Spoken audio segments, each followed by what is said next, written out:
This is Courtney. I play McKenna Ali, your favorite Loxodon. Well, let's be honest, your favorite character. I want to thank you for joining us on this adventure.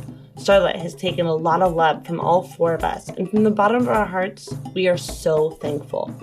Every review, every subscribe, every Patreon subscriber, or in any way that you give back to Starlight means the world to us. And in case you didn't know, each rating or review helps reveal our podcast for those finding new podcasts and adventures to go on.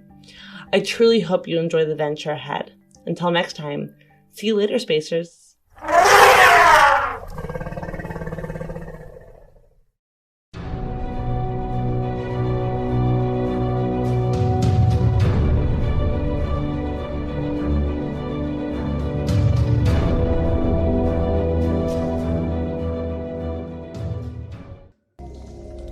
Hello, welcome to Starlight. As you guys know, we are in the midst of Season 1, and we just want to say thank you for joining us on this D&D space audio drama. I am joined by the handsome Clyde, played by Sam Williams, and the indomitable, unbreakable Atlas, played by Nathan Kunst. and my lovely wife who happens to play an elephant. Courtney Yorks. And she plays McKenna Ali. Thank you for joining us, and let's get to the action. Alright, so we leave off with the wall not being destroyed, some of us letting the need to please our Acer family get the better of us, or just have some money. Anyways, we find this wall of like what seems to be the biggest patch of Ioun shards, almost geode-like, pulsating with some resonant frequencies. Your original theory that maybe it was messing with the neural link, it could be that, but also seemed to be something more ephemeral. With the help of Crank, having taken out the Husk Taker, getting in there, you find shadows that come off of it, of past victims. The tether is able to be broken. In a last-ditch effort to get away, you threw the rest of your explosives up, causing a cave-in. And just as everything seemed okay, one shadowy hand reached out and grabbed the back of Orman Crank and began turning him into a husk, just as McKenna, quick on her feet, shot a firebolt. And that's where we that's where we start. The fire hurls these nanobots just flowing straight out towards the specter as it itself is coalescing up out of the stone, standing almost a foot taller than Crank. Crank has his neck being held as it's turning into almost like dried, broken, necrotic. There's no better word but just destruction. And it's starting to spread like a canker up into his face. And that's when your nanobots hurl into the specter and blows up in a smote of fire. Yeah. How do you want to kill it? Oh, thank God. I want it to blow up in a smoke of fire. I mean, I want it to completely explode, and I want Crank to be okay. So, Crank is immediately thrown to the side as the arms go loose, like the hand drops and kind of staggers to the side. Falls to the ground as there's just this little explosion within the form of the specter. And similar to the other specter, you watch as it starts to coalesce into a body with many different faces, all of them crying out for help. Help. What's almost magical about it is there's that blue hue coming off of it, and almost like blue fireflies just floating off of it and then winking out of existence as it falls into a blue just heap of just kind of glowing ashes, and everything goes quiet.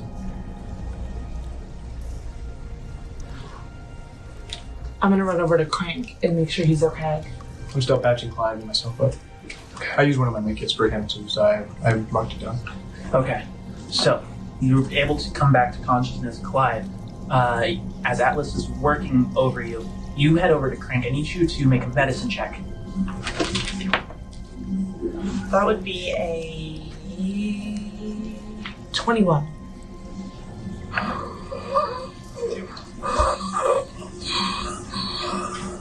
You just get a faint pulse, a faint breath. He's not dead yet. I'm gonna give them a help me. Wait. Let me see if I can do something. I walk over to him and I place my hand on his shoulder, and you start to see nanobots come out from in my arm and kind of wrap around the worst parts of the injuries on Crank, and they start glowing like a bright green, warm light. I'm gonna cast Cure Wounds. Oh.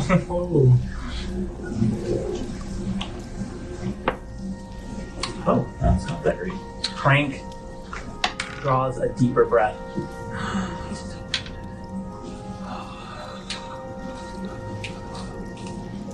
And you watch as like the red lines start to get knitted together.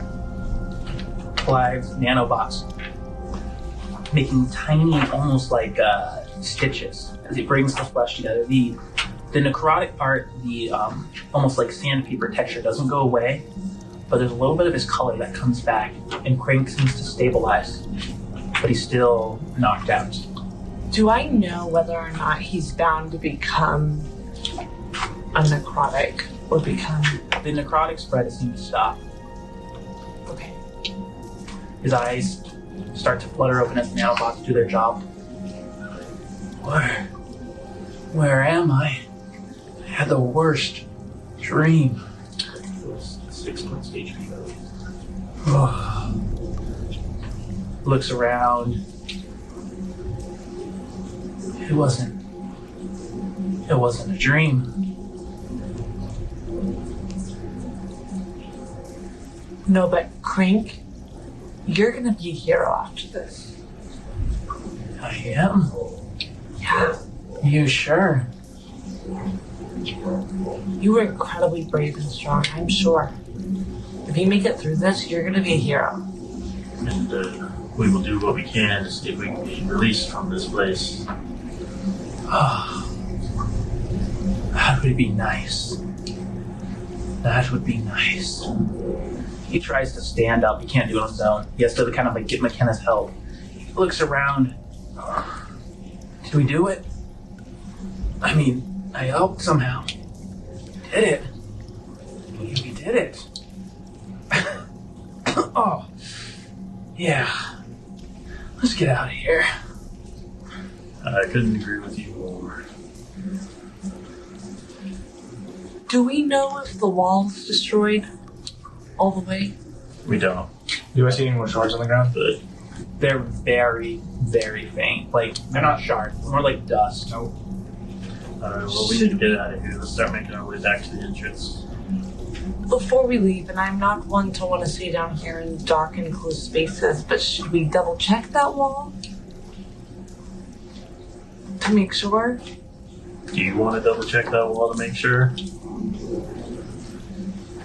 Or to see that the job is done and to give people security and thinking that it's done and they come back down here to work and it's not done, people will die.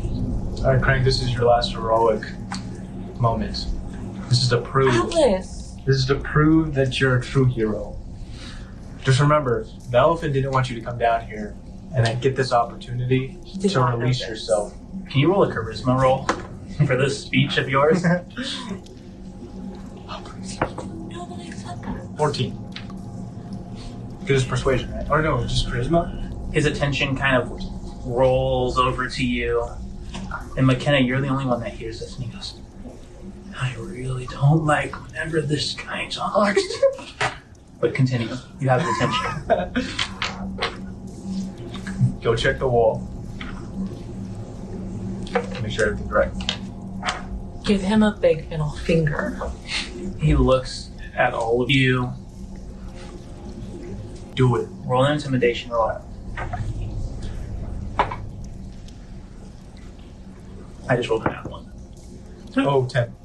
So, he looks at you, looks at the Loxodon, looks at the hole, and he goes, well, there's no hole. He looks at the rubble, and he goes, you threw all the explosives. How in the world am I supposed to move all of that? Just get close to it. The rocks? Yeah, just get close to him. I'm going with him. Thank you. The ones that retreated last time. Thank you. He limps forward with McKenna's help, gets to the rocks, touches them, looks back at you and goes, I think it's okay. Nothing's happening. Do I notice anything? Make a perception roll. 4. Okay. Can you make an insight roll now? I'd like to do the same, being close up. Okay. That's 1. Make your insight roll. Better than 11. Okay. And so, I'm gonna as kill he him. leans away, he just is like, oh no. I think we're good. I'm getting a dagger and stabbing him. The elephant. Wait. The elephant. McKenna, what are you doing? Okay, go ahead. Make your attack roll. Only because I feel like he's possessed to some degree. Like, I feel like having been touched by the necrotic thing. So he's not paying any attention. First line. 21. Can you roll a stealth roll with that as well? Because that's a hit.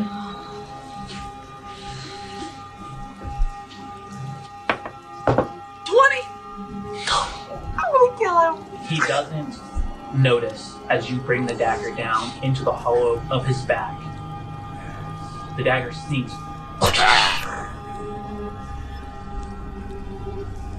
And he falls limp into your hands. His next words cut off and when he turns, there is this look of how could you betray me? And he falls to the ground limp and dead. And nothing comes out of him? Or nothing? Nothing comes out of him. You did it. You did it. I knew it. I called it. I said you did it. And everything is just, it's like you're hearing, suddenly every little noise just gets heightened. It's just like, Wait a second. she just did that. She killed. McKenna killed Frank. Can I insight check her? Because I know for a fact that she's had trouble with me killing people before. Yeah, make an insight check. Do you want him to be able, are you trying to hide anything? I'm very emotional and obviously, 9. didn't want to do this. Yeah, she is just, I'm crying over his body. Sobbing over his body. the dagger's still left there. It's back. And that's when there's a voice that rings in through your ears. Hello. How's it going? Did you complete the job? I think we did, and we're heading back now. And when we get back to the surface, we'll give you a complete rundown on everything that happened. I know you could do it. Over. Kawhi's gonna start making his way back towards the surface. Yep. Same. Alice is going to start trekking over there. And what about you, McKenna? As they start to leave you. I'm coming. And I'm like limping. Just Alice doing pain. Just walking, marching. It's pretty emotionless, walking away like. He's confused, but I think he's contemplating himself of this is the first time he's seen the elephant go out of a way to kill somebody, so he's just kind of processing, trying to think of what's going on. Okay. You guys traverse the cavern back. Clive and Atlas, because you're not the emotional ones here. You notice something interesting as you're passing once again through the spider's lair. You see a bot, one of the fighter ones, broken on the side, and you see attached to It's the component to create a plasma shield. It's a few times used thing that can really save you in a bind. And it's one of the few things on that bot that is in prime working condition still. Plasma shield is in like, is it like something that you put on your wrist or is it an actual shield? No, it's something you put on your wrist and it has X amount of charges before it's like never able to be used. It's like a reaction, I mean? You'd activate it ahead of time. Before something. If that's something you guys want to gather, that is something you guys see as you're walking away. I think we should carry it.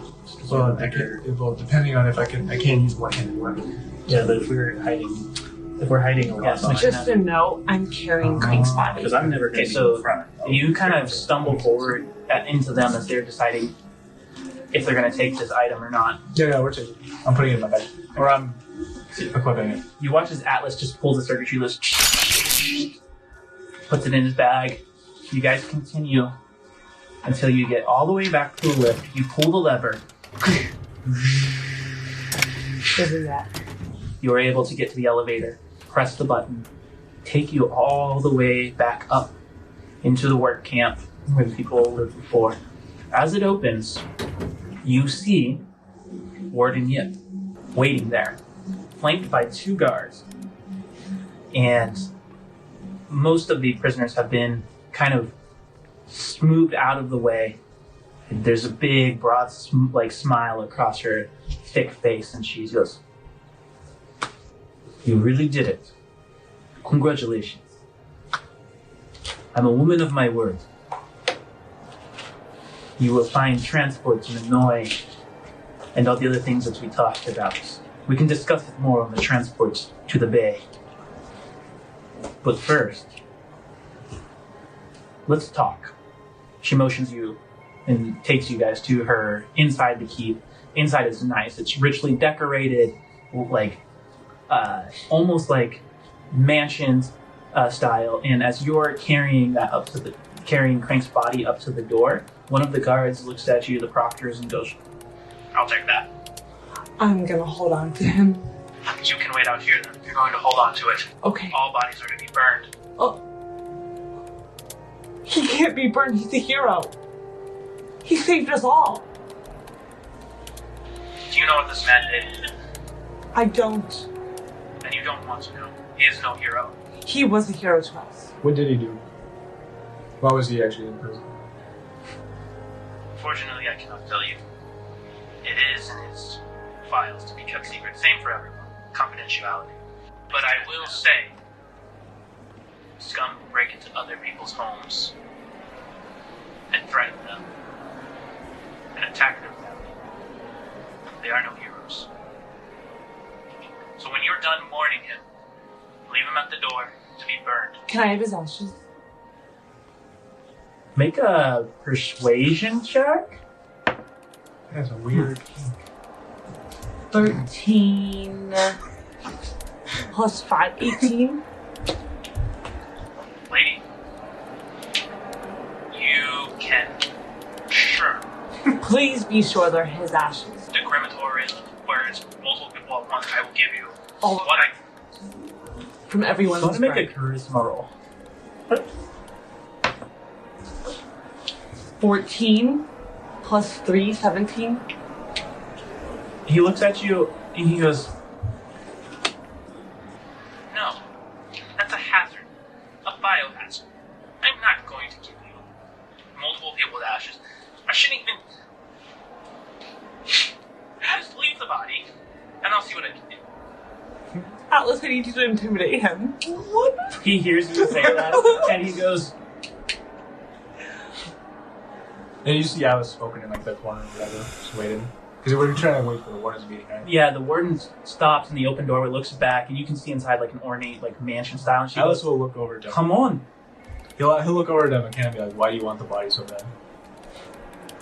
We can talk about that later. Please. The body's not going in there. You can either leave it here. I want Or you all can the wait ashes. here. All I want is all the ashes. I want to make sure I have all of him. Warden Yip comes back out and she goes, "What is the problem?" What gift I want as a body of this man, or I want all of the ashes from all of the bodies that were burned at the same time. Make a charisma roll with her. That is a 16. Please. Roll with advantage. I don't understand how you got yourself mixed up with these people. But you are also equally strange. And you are a hero. And until you give it time. Make sure she gets the ashes.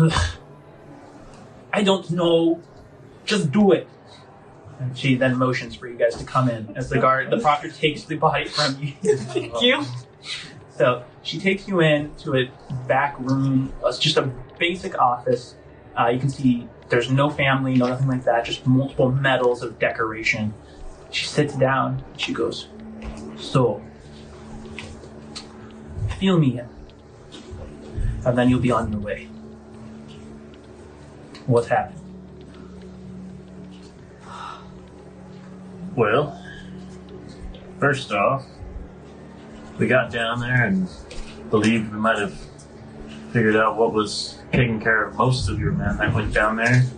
There are these albino white spider-like creature.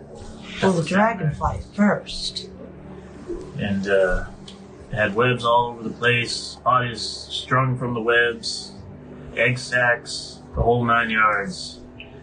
And this thing, it appears it could almost blink instantaneously from one spot to another or turn invisible in some sort of way, something I've never seen before, and something way worse than normal husk figures. She gets up, walks to the cabinet behind her, pulls out a shot of whiskey, pours it into a cup, and she goes, for you. Okay. Pours herself one in. Alice will ask for eggs. She gives you one and I'll just take is the like, doubles. cheers. Gives you double shots. And she goes, that is crazy. And yet I'm inclined to believe you. Well, unfortunately, it gets a lot worse than that. Oh, please tell me you took care of it. Oh, we did. We took care of the spider. We blew it to bits. Took care of its little spider sac. Blew those to bits. But as we continued through the corridor, we believe we found possibly what the worker that came back crazy, what he might have stumbled across. These crystals that you guys have been mining. The Ioun stones. Yes. We came across a room where the whole wall was basically these crystals. The entire room almost, it seemed. You see right now she's writing furiously. When one of you gives her, because nobody writes anymore, and she goes, let's hold the don't get it. She was continue. But the strangest part, whenever you looked at this wall, these crystals, it felt like somebody or something was speaking to you. You could hear it in your head, but you had no idea where it was coming from. And then all of a sudden, Atlas here, he went ahead of me, but when I got up there, all I saw was these shadows trying to pull him into the wall, and there were burnt silhouettes of shadows on the wall that possibly looked like other men that you had sent down there. And at one point, one of the shadows completely came out of the wall, and it was just this shadowy humanoid-like figure, and every single time it would open its mouth, you see this blue hue and hear all these voices saying, help me, help me. Well, that's exactly what that Sylvie person was saying. Exactly. And we noticed that these shadows were for some reason tethered by some physical manifestations tethered to the wall. And as soon as we snapped and tore this tether apart, blue light came shining out of it, and all you heard was all of these voices.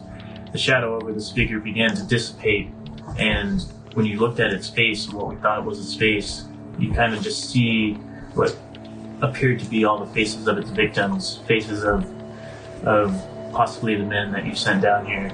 And it was all saying, help me, and then the body disappeared in ash. She finishes writing, stands up, goes and immediately gets another drink. And she goes, oh God, And you blew this to bits. Well, we definitely killed one of them. We threw the bombs up there, hopefully blowing up the entire wall, but as we were making our escape, another one of the shadows popped up and killed Crank. But McKenna reacted quickly and launched a fireball, and it appears that this one had also been taken care of as it reacted the same way the other one did. It fell over and you just heard all these voices and this blue light, and then suddenly it was nothing but ash. Well, that's all fine and well, but hopefully it does not give me confidence. Has anyone checked on Selby since we've been back? No. Can you bring him in here? Bring prisoner 24-5 in. Yes, my office, right away. Thank you. He's coming. You don't know if you destroyed the wall that is this thing. It's just hopeful. Yes, but here's the deal. You had no idea this was even down here. And you would have sent any of your other men, they wouldn't have made it back. I guarantee you that. I'm gonna make a persuasion check, Cloud.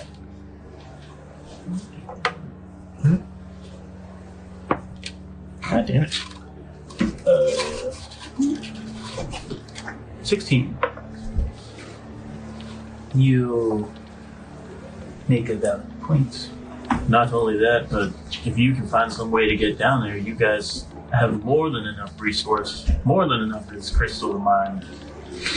So really, we did you a favor by discovering this natural deposit and risked our lives trying to get back. Okay, I understand. For now, I will have level 4 marked off until we can at least check in with the guild. They might have information. They're very tight-lipped about all things involving their enterprises. I thank you for bringing this to my attention. And she pulls out a data board, opens it up, clicks a few buttons, and she goes, please, touch here.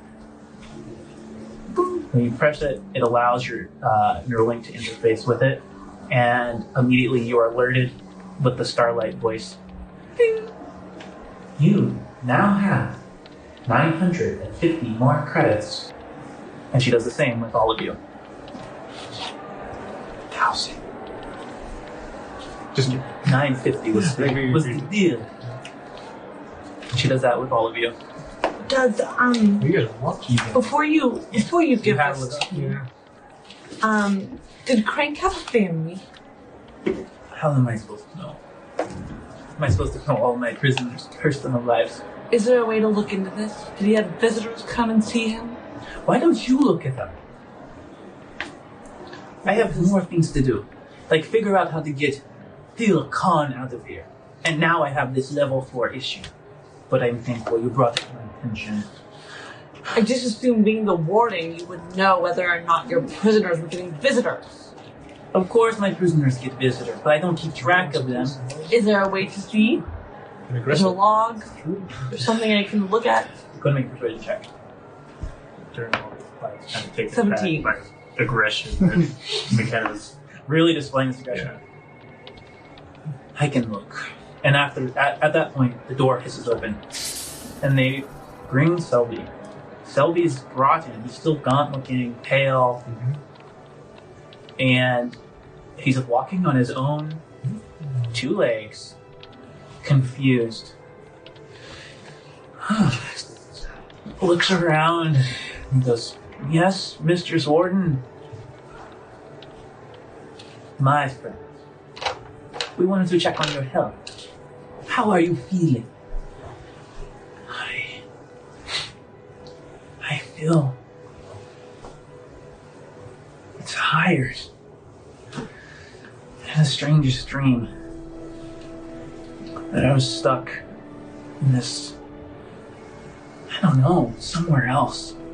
Everything was blue, and I was looking through like a kaleidoscope, sworn I saw Loxodon and I just need to rest. And even though he looks at you, you can see his eyes are still a little glazed over as he seems to be kind of coming back to his faculty.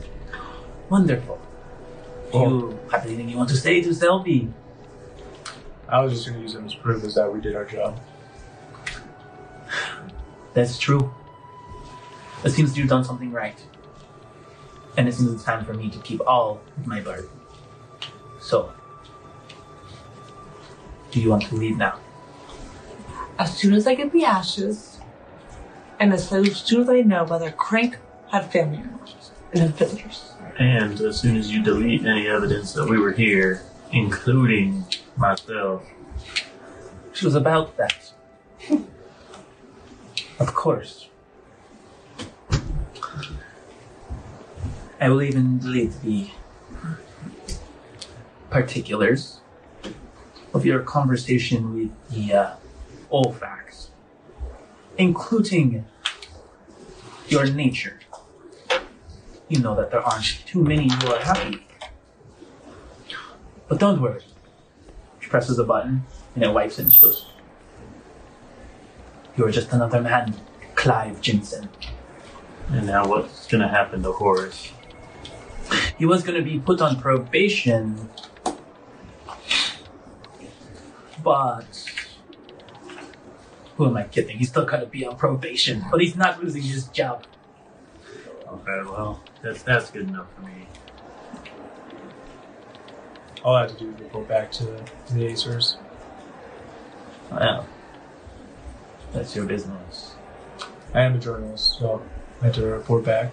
Right, journalist, and the mysterious Loxodon who wants ashes. And visitor records. Please, only of Crank. Only She of goes, Crank. So please make yourself at home in the visitor center downstairs. Will do. Thank you. How long will that take? We'll just say that because they still go at their own time in terms of like cremating the body and then getting all the information, it's about a 4-hour wait in general. So you guys kind of make small talk, there's some food brought to you. Eventually, the ashes are brought to you in a small metallic urn that just you have to twist to release, and as well as a data pad of Crank's visitors. It's going to... You see that he did get one regular visitor, and it looks to be some sort of sibling, probably like a brother, who would come and visit him Does it say his name? irregularly. Yes. So the sign-in was Slim. Okay. Thank you. Yeah. You also learned that Crank's last name is Birdoff. Perfect. So, you guys are ushered back. You take the land speeder back to Bay 4. And as you come back in to Bay 4, you find that the starship is ready to go. The lift is down, allowing you to enter the ship. There's no one out there to meet you, which is kind of weird, but it seems friendly enough, I guess. As you start to kind of like poke your head up and look around, you can see that it's a pretty like, let's say, average starship setup. It's nothing special in terms of layout or design. The only thing that you realize differentiates this from others is where other starships' interior would be metal, maybe furnished with a few things. It is masoned, stone floor, wood sidings, panels, all of that. And that's when you see another dwarf woman. She walks up, she has pink hair, short, tucked around the ears, and she wears large goggles that seem to be like magnifying. She doesn't seem to be growing any facial hair, but she's stocky. She walks up and she goes, "Hey, so, you're the ones that want to go to Noi. I'm Rayla." She thrusts a big, meaty hand out at all of you. So it's nice to meet you, Rayla. I'm Clive Jensen. She goes, Clive. What about you, Loxodon? I'm McKenna Lee. Still very distraught about Crinks. McKenna Lee? Loxodons, I haven't got the chance to bust one of them around. What about you, big fella? My name's Atlas. I'm looking to get to the Acer's headquarters. She goes, well, I have direct. And she goes, I'll put my manifest here. And she goes, no can do, Atlas. We're going to Nanoi. That's the what I was told to do. What is an annoy? So, out of game. Yes. Nanoi's where the Sunmaker is. Gotcha. That's right. I gotta write that down. Okay. So she kind of pulls out of her pocket a red beret with a small clip on it. The red beret and the clip is the sign of like the guildsman. She puts it on and she goes, "Ugh.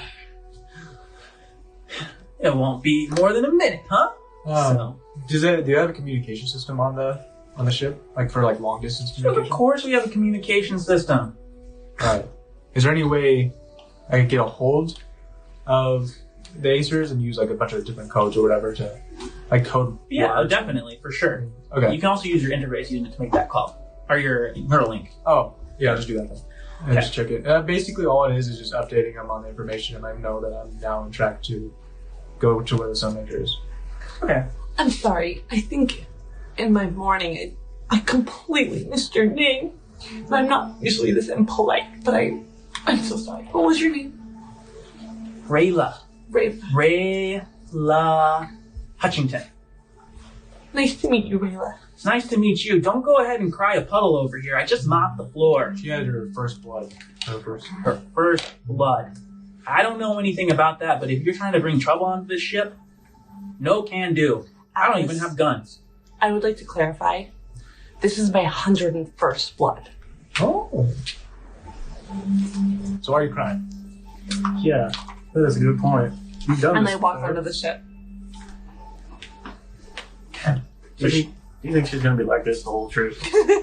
Probably. And he just like lights up a cigarette and kind of like reminisces about his other like pilot and everything. Okay. So, as you guys all start to kind of get up onto the ship, there are two bunk rooms with beds that kind of fold down. Rayla goes, all right, let's get out of here. She goes, it's only going to be about a 2-day journey to the warp frame. And then from there, Nanoi in a few hours. So, food's over there. Make yourself at home, although I will say the freeze-dried, refried beans is probably the way to go. Stick away from the ice cream. Not good. And she goes and sticks her hand in the interface unit, and there's just that comforting hum as the ship just... And the dragon starts to float and move up out of the asteroid. Will this be a long rest or? This will definitely be a long rest, and you guys find yourselves traveling through space to the warp frame unit. Well, I think I'm gonna go whip us up a meal. I've already made the ice cream, and I'm eating a lot of it. I'm just sharpening my axe, especially after like doing the like gem stuff. I'm sharpening now. Okay, so you all kind of finding yourselves doing these things, right? And making yourselves comfortable, and Rayla is more or less just busy with like interfacing with the ship and making sure you're headed to the warp frame.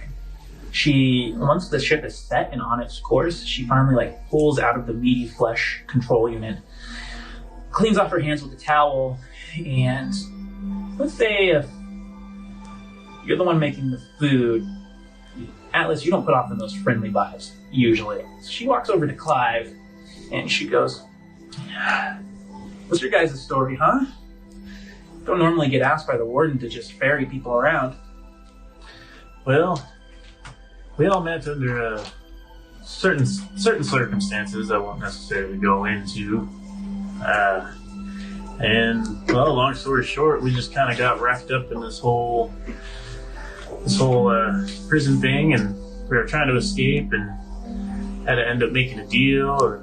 go down into some deep, dark mine and take care of some business. And, well, after all that, here we are. I would give you more details, but now that we're kind of away from all of that, I kind of want to just settle down. It was pretty intense. I just kind of want to enjoy this nice meal and maybe a nice drink. And that's fine. Yeah, I understand that. Oh, man. She walks over to one of the walls. There's a few buttons, and she pulls a dial down, and a hologram, like TV, kind of pulls up with some of like the news going on and around. McKenna, can you please roll me a percentile die? Watch her. 37. 37. The news is pretty mundane. She's flipping through some things, and she goes, it's never good stuff anymore. She goes, so, what do you think about the elections are coming up, huh? Which way are you gonna throw, who you wanting to win? Sovereign's done. well, to be honest with you, I haven't really kept up with it a whole lot. I've got, I kind of don't have the greatest idea what's going on in the world, if I may be totally honest with you. Give you a little bit of insight on where I come from. As you could probably tell, being a dwarf, being a pilot, you could probably tell. Are they in the room with me, by the way? Are you guys in the room? They're in like the main center. Yeah. Are they? They're in like the main like. I was in the bunk bed. Okay, so Like, you're away. Kinda, So McKenna's over there eating freeze-dried ice cream. So as you can probably tell, really, I'm not exactly human, I would say, but I just woke up one day, couldn't remember anything, didn't know who I was, and to be honest, I really don't know what's going on in the rest of the world. She laughs and she goes, "You're funny. You're definitely human." Well, She goes, we all go through a hard time. I mean, look, I was picked up from a little dust ball, and my family was destitute. Things weren't looking good for me.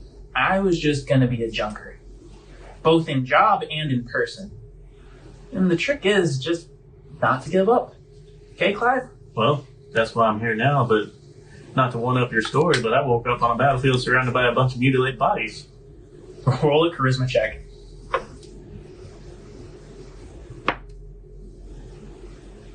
Uh, 10. She goes, wow.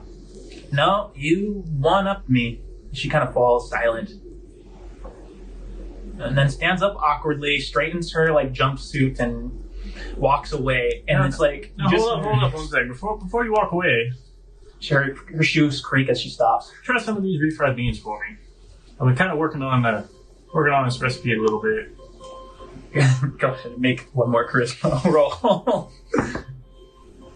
14. 14. She comes back, takes a spoonful, and tries it, and she goes, I'm not a bean connoisseur, but I think you got something here. Yeah. She goes, but I gotta go to the bathroom. All right, well, there'll be more here if you want some. She walks away, leaving just you and McKenna alone. The port kind of just showing now as for the first time in a while, you're seeing the twin suns at the center of the universe, of this like star system, rotating in an hourglass figure around some of the inner core planets. That is beautiful, isn't it? Yeah, how are you doing, McKenna? You seem a little shooken up, a little more than the rest of us. I can tell by the way you're gorging yourself on that freeze-dried ice cream. Clive, if you were to murder someone, would you not be a little torn up? Oh man, I've killed so many people in my life, I couldn't even put a number on it. How do you know? How do I know? I woke up in the middle of a battlefield. It wake up on a battlefield without having to have killed somebody. What if you were a medic? I don't believe I was a medic. Trust me on that one. But you could have been. You're a really, really good person. I don't imagine you having killed. I wouldn't necessarily say a good person. I would just say I do what is necessary for me to continue to move forward. I do hope that your path forward is a lot more positive than the one behind you. Well, I do appreciate that. Seems to be getting better so far. Yeah. Now, what do you think is up with Atlas? I think there's a lot of things up with Atlas. He seems to be a hurting individual, one who just wasn't given the tender love and care that we all deserve, and one who just, quite frankly, needs a hug. Yeah, you're probably right. It didn't seem like his parents gave him a whole lot of attention. Yeah. Now, I mean, let's talk about parents. Mine were amazing, Clive. Parents make such a big difference in your life. well, I'm gonna just have to take your word on that, because I wouldn't really know, unfortunately. What if we pretended you were a child again? And I could be your mom, and Atlas could be your dad, and we can raise you. That's an idea. It would give you that experience of childhood. And no offense to you guys, but you wouldn't be my first choice as parents. Just gonna throw that out. But I do appreciate the sentiment. I do miss my daughter. You have a daughter. I have a daughter. Well, Bata, what happened? If She you was don't- murdered in a sacrifice. What kind of sacrifice? Sorry, I shouldn't laugh. How did she get in that situation?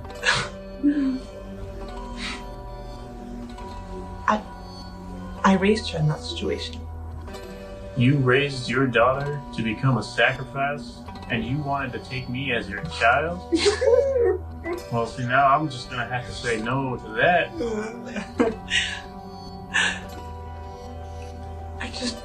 I never thought it would be her. Well, what did you expect? It seemed like from that answer you knew exactly what you were doing. I never. You killed 101 people or something. Not happily. Then why'd you do it? Because I had no choice. And with that, you hear the footsteps as the dwarf woman comes back. Atlas, you hear this like shift, and the Rayla seems pretty upbeat and walks in, and she sees both of you very serious, and she goes, "Oh, I was just gonna change the music." And she goes, walks in between both of you awkwardly, flips the switch, and she goes, "I'll be sorry." And Alice, you hear this music talk just as your intercom crackles, and it says, "From your interfacing call," and they answer. The voice says, "Report. Have you found the Sunmaker yet?" No, I haven't found the Sunmaker. I did find out the last location of last known location of where the Sunmaker was. That's good. So far, you're on the right path then. Also, Isaac, when I got the information, because this was before I had like my paper and everything, with the Sunmaker, I learned that the Sunmaker was involved with a like Loxodon cult thing, right? Because that's what I remember from Potentially. Potentially, yeah. I mean, it was on a planet of the Lox, like a Loxodon planet. Yeah, you found out that the Sunmaker seemed to have started a cult. Okay. Then I'll pass on that information. A cult? Well, doesn't matter to me. Bring back his Neuralink. That's your mission. Once you do that, report back to the base. We'll get you your upgrades, get your memories transcribed, and you'll be on your way for the next one. You're doing well, Atlas. By chance, what planet is this? In a way. That's pretty out of the way. Do you have an ETA? You know it's going to be about at least 2.5 days to get there. 2.5 days. Okay. Alright. Keep a low cover. We don't want attention being brought back to us. Especially if we are able to get our hands on him. There are other factions and rival groups who want the information that we wish to extract. I don't care if he's alive. Also, I did collect some of the Ioun crystals. Is there anything I can do with those? Oh, that's a fancy haul you got there. Ooh, that's going to be a hell of a story. You know what? I'm not even going to ask. But, yeah, you know we'll take them. Trade you some credits for that. Otherwise, unless you got yourself a nice facility to convert them into hyperfuel. Nope. I didn't think so. Alright. Is there anything else I need to know about this Sunmaker? Or trying to get... Do we know anything about his cult? Or is that just new information? No. We sent the kid out a long time ago, 5 years ago, to get information. Apparently what he found was enough to keep them tight-lipped and turn on us. So I'm expecting that someone of your caliber and prestige wouldn't do the same. Roger that. Roger. You take care. And then it crackles out. So, while Clive is still, cooking this meal that he's been working on, he's scratching his head. He can't quite figure out why, but he finds himself moving to the music. Like he's enjoying it almost, but he doesn't quite understand that feeling. Can you actually, I like this, can you make a performance check? 8. Yeah. McKenna, you notice that Clive is trying to dance, and it looks like no one ever taught him, but there's like that natural rhythm of like someone who can do it, but just doesn't have like that full confidence yet. Clive, let me show you. No. I wasn't. This is I wasn't great. doing anything. No, you're doing great. Let me just guide you a little. I'm a great guide. Take my hand. Yeah. Well, I guess we're not doing much else on the ship right now. I'm going to dance. McKenna, will you roll a performance check? That is a 16. McKenna immediately starts taking you through twirls. She's taking the man's role and you're taking the woman's role. And as the song builds and gets just going, she twirls you around and then with one hand sweeps you into the air. Anything else you want to add? And then I'm also, from that, showing you this is how you lead. This is what you played the females for the woman's role, and now you're going to play the male's role. And we're going to learn how to do that with your hand. And I'm going to guide you through that. Oh, okay. And I'll be the woman. Clive, will you make a performance check now? With advantages, she's teaching you. Oh, it's going to be 11. Clive starts to get the hang of it. And not only that, he's a natural. And so, just like this, right? And then you do a little twirl. Twirl an elephant. yeah. And I don't think I'm going to be able to lift you up. But and that's kind of how the night goes on the ship. Atlas cleaning himself up, sharpening his weapons. You guys dancing the night away. Rayla piloting. And eventually you all turning in to sleep. Darkness, rest, peace hits all of you. And I need Atlas and McKenna to leave the room, please. You've gone to bed. There's kind of a warm feeling in your heart, right? Like you almost connected with a piece of you that felt dormant. You can't explain it. But it's, when you go to record that into your neural link, it's definitely happiness. And before, all you felt was fullness. Sleep comes quick. And one of the more interesting things is when you used to go into rest mode, it was the feeling of alone. Like a large echoes, distance, as if nothing was around you. But lately, you've been getting various dreams. And there's no other way to explain it. At first, you thought it was a malfunction, something that maybe you were seeing like the days before, just melded together, but it's too different.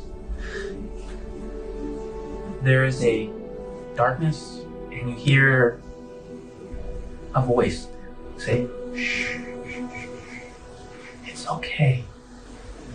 My sweetie, hush now." There's a baby's cry. Clive, can you roll an insight check?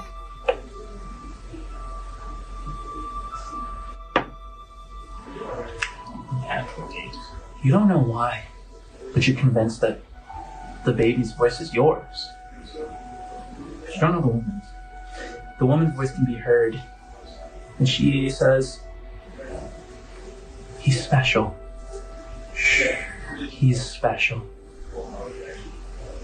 They will kill him if they find him. Germaine, we are surrounded by enemies. What choice do we have?"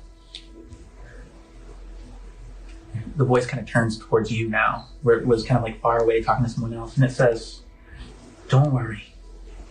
Don't worry, my sweetie. The Shrine Cross, they'll protect you. Won't you?"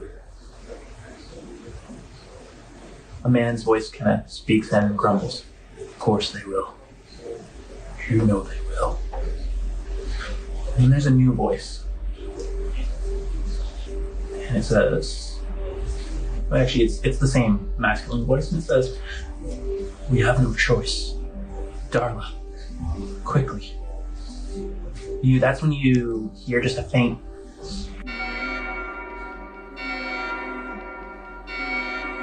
of an alarm. The walls are falling. Roll a perception check, because the next word starts to sound muffled. 22. The Yath are close. And then you start to hear, "Hush, my darling baby. You don't have to cry." This lullaby, it starts to be hummed. You feel your own cries start to fall away. A different voice this time, more distant, and it says, "The cross will protect him. As you know, this is all experimental, so I cannot guarantee that the latent memories you want will be recoverable. Are you sure with your choice?"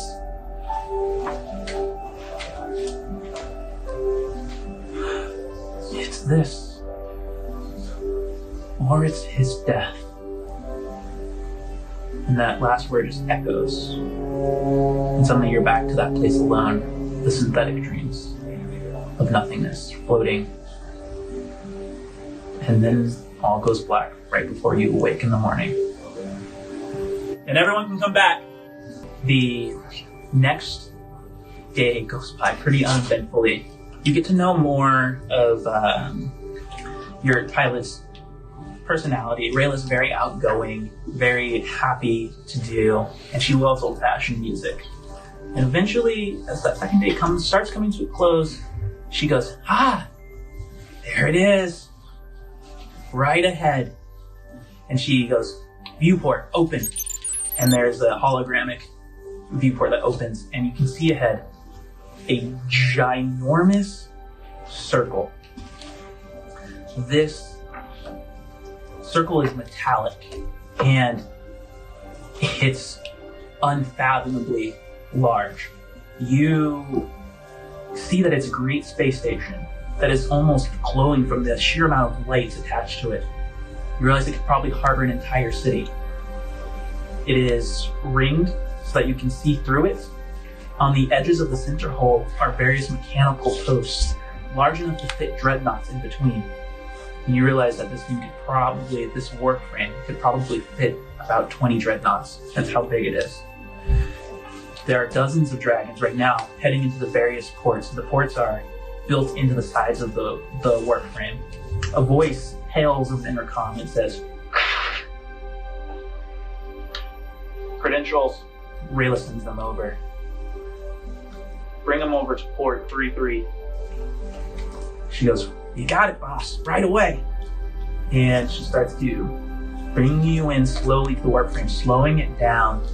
You stop in between two metal gates that have almost like tethers that hold the ship in place.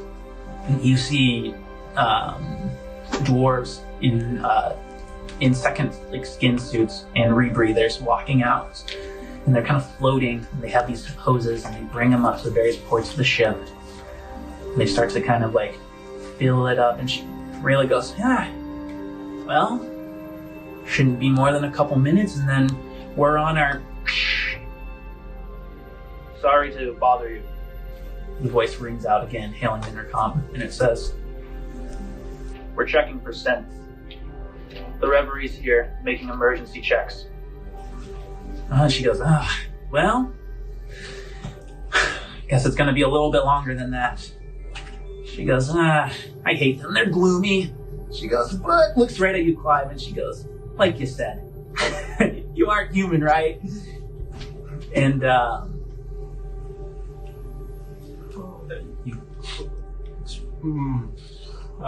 so being a pilot, do I recognize the kind of build and interior of the ship? And to the point where maybe I might know that there might be like a spot where I should potentially hide if needed to. I want you to go ahead and make an investigation check. How do they go about checking for scent as well? Ooh, that's gonna be a 6. I'll get back to find out. But in general, they come and they check various facets using instruments. Okay. I trust the answers. All right. So what was that? 6. This ship? I mean, you tell me. There's no like secret compartment. But maybe there's a place to hide. What places have you seen on the ship that would be a good place to hide? Probably like in like the engine room or in like a closet in one of the bunk rooms or something. Oh, okay. Yeah, the engine room probably is one of the better places to hide. There's various types of things. If you're like looking for like more of like a distraction type of situation, there's probably more things you can dart behind. If you went for like the closet or something, there's definitely like doors and stuff you can close. Kind of your pick. Which one's better? I am going to pull Atlas and McKenna aside and the pilot, and I'll be like, okay, so here's the deal. Before these guys come on and check the ship, McKenna, I know you already know because you helped heal me up not too long ago, but I am not necessarily human. Even though I act it, I'm at least partly synth for as much as I remember. So the last thing that we need is for these folks to be finding me on this ship. So if I could have you guys... You're joking, right? You just tried to pull this trick on me the other night. To kind of rip off enough of... oh, shit. Yeah, so maybe we all just pretend I'm not here. You know, play along with that. What the... Did you guys know about this? You brought him on my ship? Rayla, you are one who knows that all creatures are created equally. And we will not treat Clive differently because he is made differently. Yeah, but that's not going to stop them. Yeah, and we're going to hide him.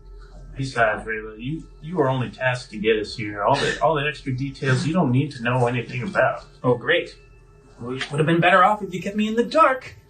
Oh yeah, it would have been, but then you would have given me away without realizing it. So let's just move past this and figure out a way we can... Alright, so we got the engine room, we got the bunks.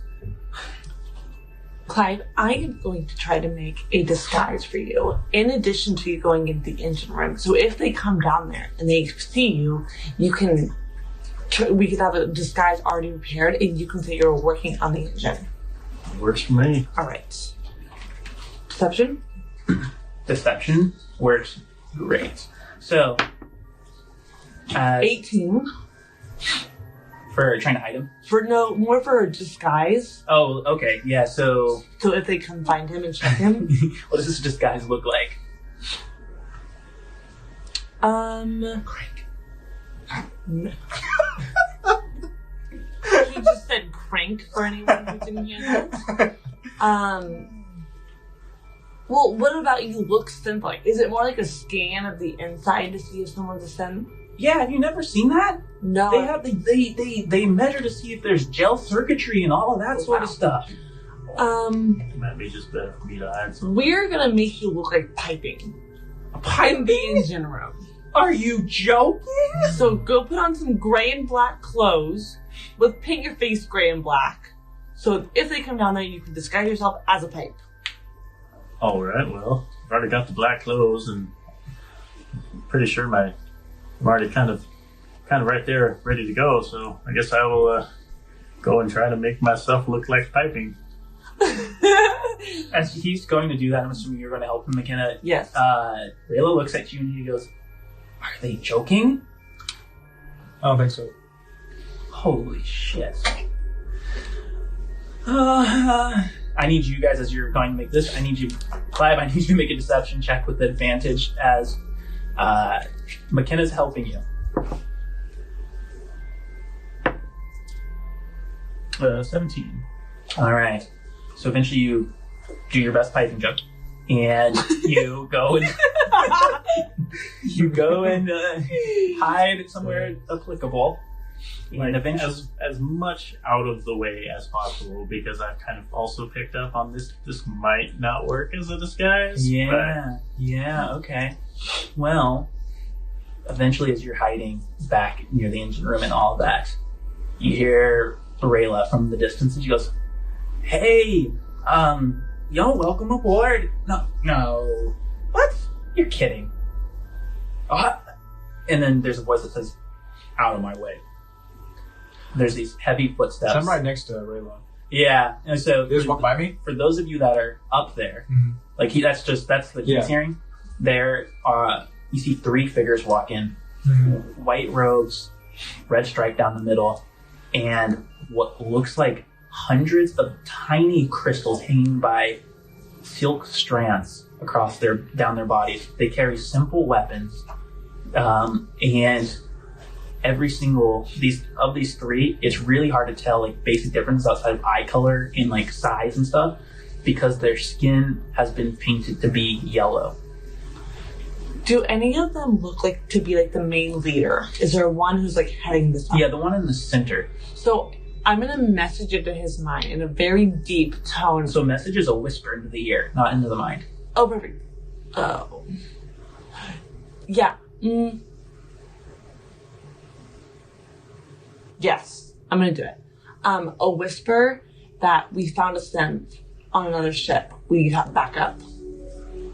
Okay, so go ahead and make that persuasion roll. I know it's a long shot. I am not standing near Well, you're McKenna. already trying to disguise me as pipe. I am so. standing on the opposite side smoking a cigarette. I'm also far away. Oh, shiza. That's a 1. So 1. as you start to do that, one of the like when you start to do that, you see that the crystals on the front person starts to vibrate very violently. And then you notice that in their hands, they are carrying what looks to be like a metallic scanner, and then there's a blue jade. And when you do that, this dowsing crystal starts to shake and starts to point towards you. And he looks at you and he goes, "Now you wouldn't be trying to use technomancy on a member of the Reveries Council, would you?" I'm sorry, I'm new to my magic, and I was just trying to tell Atlas that he forgot to flush. Why don't you sit down and make this painless? Great, will do. We'll start with the elephant. Great. So the 3 of them walk up. They raise the scanner up to your head. All clear. They go to Rayla next. All clear.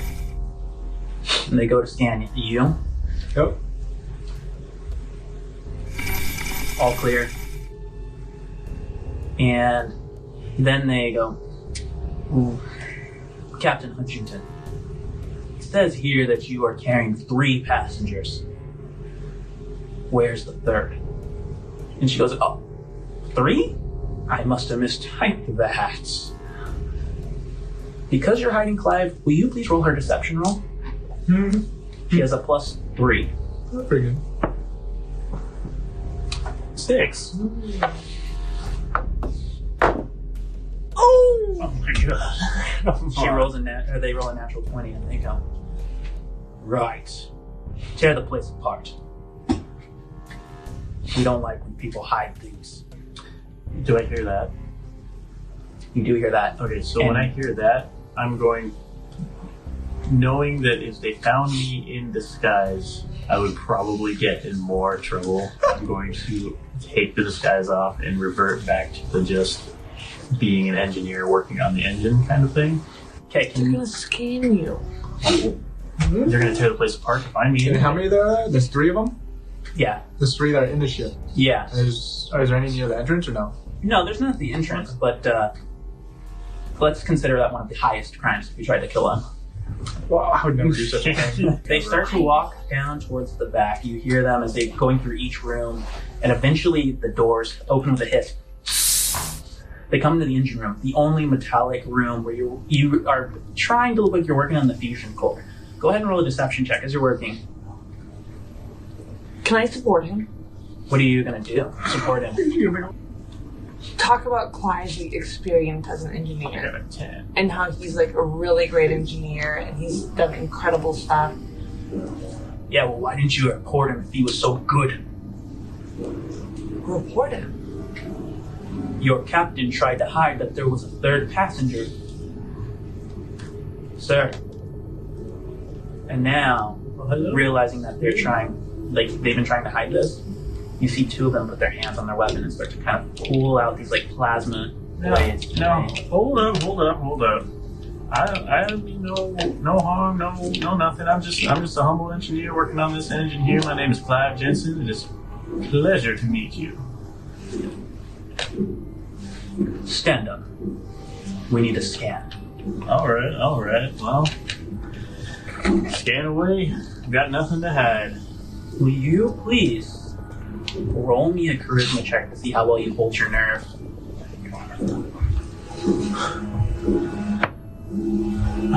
I don't know what 7. I can do. Alright, he's gonna roll an insight check. He walks forward, no change in the emotion, just one eyebrow raises. Now, what can I do for you fellas? You can hold steel. And I do apologize for our pilot. I'm back here so often, sometimes she forgets that I'm here. It happens quite a bit. Likely story, Synth. All we need is this one button to ding, and then you're getting taken apart. Raises it up to your brow. Looks back at it. Shakes it. What is it? What is it, Friar? He's clear. I told you, I've got nothing to hide. Just a humble engineer working on this engine. Can you make an insight check, Clive?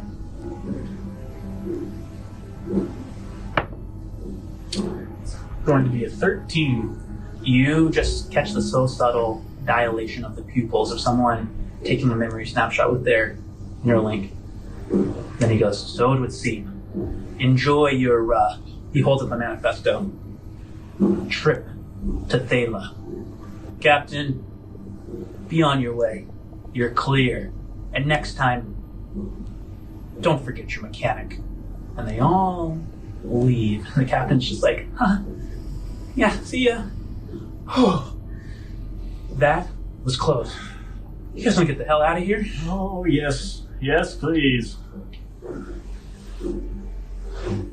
They're totally gonna be tracking you. What reason would they have to track me? I'm obviously not a synth. Yeah, we have no sense on board. I'm very confused as to how you got away with that. Well, how about we get to our destination first, and I can maybe fill you in. You have to find the Sunmaker. Rayla puts her hands into the interface unit. She goes, yeah, no offense, I like you and all, but it's just dangerous having you around. Yeah, Rayla, I do apologize for putting you in this position. I was not expecting the surprise scan there. That's why it's a surprise, and that's when you hear a voice go, Hyper jump in 5, 4, 3, 2, 1. and the ship kind of detaches from the gates. The gates start to hum around it, and the ship rockets out with the hyperfuel they installed. And a couple hours pass when the ship rockets finally to a slow, the stars and stuff, almost like Star Wars-esque, kind of like coming back into view. And ahead of you, you see Thela Colony. And Rayla gets off of it and of the interface unit from driving, and she goes, all right, guys, here's the details. When you look down, you see that the planet is covered in a smog, but mostly around the equator. It almost looks like there's an ever-present storm around the equator, and where there should be ice caps at the top and the bottom, it looks like a faint green. It's a strange planet, and it's about 2 times smaller than it normally should be. And she says, nav unit, interface, planetary details. Accessing. Gravity. 1.5 standard. Atmosphere. Normal. Days. 2 days in length. Years. 1.5 years. Known for silicate structures on which mossy green mycelium grows. Constant. Class 6 earthquakes. Welcome to Thela. And I think that's probably where we want to call it as we start to make our way into the Sunmaker's territory. A little bit of a softer note for this game. 5. Good game. Thanks for joining, Yeah, guys. so fun. Thanks for playing. All right. Cut the recording. Oh, Oh boy.